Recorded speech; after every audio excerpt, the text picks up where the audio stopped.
Երբ վարչապետն ասում է, որ իրավակարգի լեգիտիմության խնդիր կա, դա մեկ բան է նշանակում։ Մարդը չի հավատում, որ դատարանը իրեն կպաշտպանի, ու դա երևում է մեր ամենօրյա կյանքում։ Հայաստանի Հանրապետությունում հաստատված ընդհանրապես իրավակարգը լեգիտիմության խնդրեմ ունի։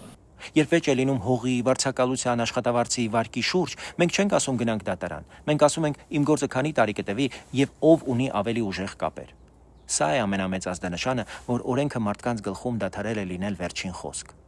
Երկրորդը ժամանակի գողությունն է։ Դատարանը, երբ տարիներով ձգձգում է գործը, փաստացի ասում է. արդարություն ես ուզում, վճարի ժամանակով, նյարդերով եւ առողջությամբ։ Մարդը հուսահատվում է, գնում է միջնորդի, տարատեսակ կապերի, քավոր սանիկի հետևից։ Հենց այսպես է ծնվում կոռուպցիան։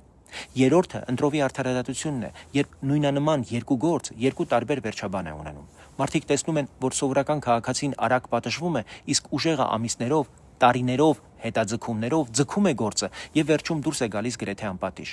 Սա պետությունը քայքայում է ներսից, որովհետեւ օրենքը դադարում է լինել բոլորին հավասար պատկանող կանոն ու դառնում է ճնշման գործիք թույլի համար։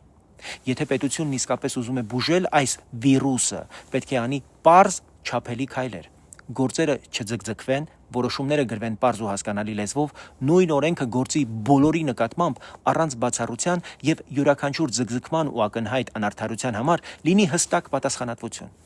Վստահությունը չի վերադառնում խոսքերով։ Վստահությունը վերադառնում է միայն այն ժամանակ, երբ օրենքը հաղթում է ոչ թե ուժեղների հետ,